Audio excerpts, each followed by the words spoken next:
Hi there, for today's video, we are going to go over text organization.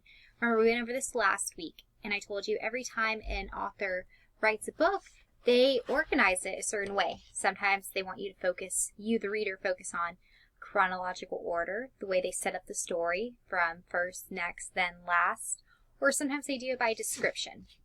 So today's story, Pele, King of Soccer, the author for this story, Monica Brown, wrote this story focusing on chronological order. So the the beginning of what happened to Pele in his as a child, and then as he grew up. Okay, so that's chronological order, the order in which the different events happen, or steps that they happen in his life. Okay, so last week I used the example of an apple. Remember that? I showed you, okay, here's first, next, then last, and they're all out of order. But then we thought, okay, what are the steps whenever you have an apple? What do you do first? Do you start with an apple that already has all these teeth marks and bite marks in them? No. You have an apple that's whole. Take a bite. And then you take more bites. Last, your apple's all gone, right? So same thing with chronological order. So let's go over this real quick. Informational texts. Informational texts are books where you're going to be learning real information about a topic. Topics are either about things or a person. This week we're focusing on people. So informational texts have a structure or a type of organization, how the author set it up, that fits the topic and the author's purpose. So I know there's a lot of words right there, right? So let's think of it like this. The author of this story, Pele, right? To give you, the reader, more information about him. He was a real life person, right? To give you more information about him. So the author's purpose for writing this story was to what? Inform you, inform the reader, to give you more information. Now, text organization, right here, the chronological order. In this story, you're going to notice it introduces Pele, who he is, and then after that, it goes back to when he was a young child, and then as he grew up, how he was trying to go towards his goal, which is becoming an amazing soccer player. Okay, so that's first thing that happened, next, then last. That's chronological order, the steps, the different events that happen in order. For example, let me tell you about my mornings. So my mornings, I'm going to use the words first, next, then last. I'm going to tell you the different events for my mornings, okay? So right here, the order in which events happen. So I'm not going to go out of order. I'm going to tell you what happens. First, I wake up. Next, I get ready for work, okay? Next, I get ready. So first, I wake up. Next, I get ready, which means I get my clothes, brush my teeth, brush my hair, all that stuff, right? Then, and I'm just talking about my morning, then I wake my daughter up and get her ready for the day. Last, I say goodbye to my daughter. I grab my stuff, and then I go off to work. So that's first, next, then last. That's how I do my mornings. That's the events in order of how my mornings go, okay? So that's chronological order, the different steps or events in order.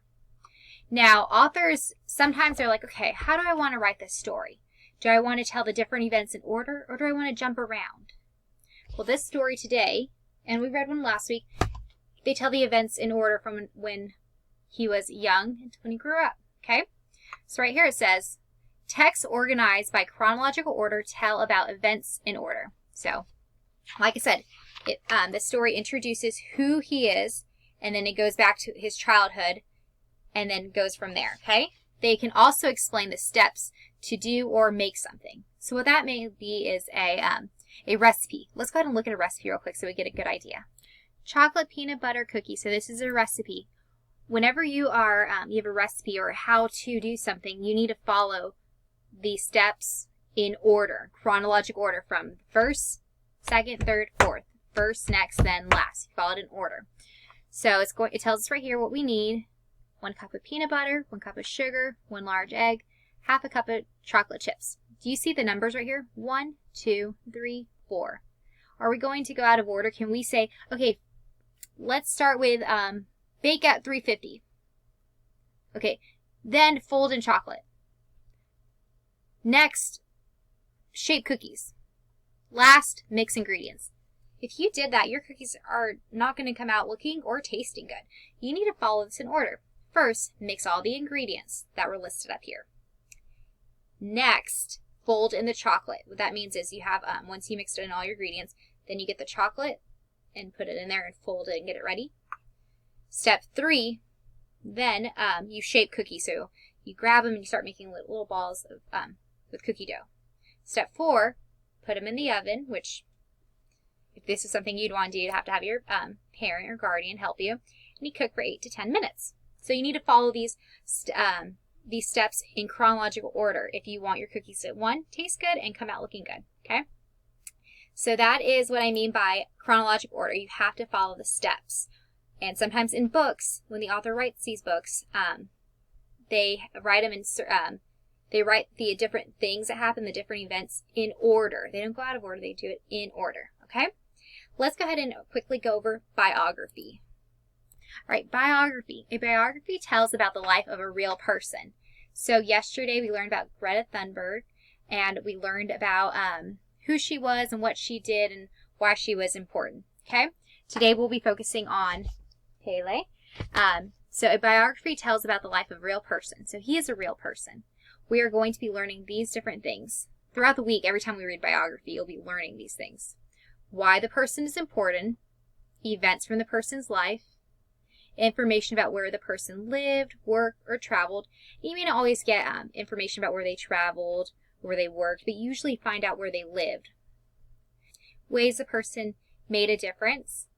And then a biography can have a photograph. A photograph is taken with a camera, right, an actual picture. Or sometimes it is realistic artwork, okay? So in today's story, there is no photographs. It's just realistic artwork of Pele. In yesterday's story over Greta Thunberg, that was actually a photograph, a real picture taken of her. Okay? Events in order from earliest to latest. So yesterday we learned about Greta Thunberg from the beginning of her life, middle until, later on. And for Pele, in this story, like I've said a couple of times in this video, the story starts off with just introducing who he is, and then it kind of goes back to his childhood and when he gets a little bit older and a little bit older. So events in order. And then usually in biographies, not all the time, but usually there's a timeline that shows the order of events. So you saw a timeline yesterday in the story read. Today's story doesn't have a timeline, but it's still real information about this person, okay? So I hope you enjoyed learning about biography. I think it's very fun to learn about these real people and the different things and amazing things they've did in the world. So one more time, text organization. We're focusing on chronological order. Because remember, authors can, they can get their book and they can organize it different ways. So what they do is they decide, okay, do I want to focus on description, maybe chronological order, or cause and effect? For today's story, it's chronological order. The order in which the events happen. So it's going to start with, look for these words, first, next, then, last. Look for numbers or clue words to understand the order. Or in these biographies we're reading, it usually starts off with childhood, get a little bit older until they're an adult. Okay? I hope you enjoy learning about biography and text organization.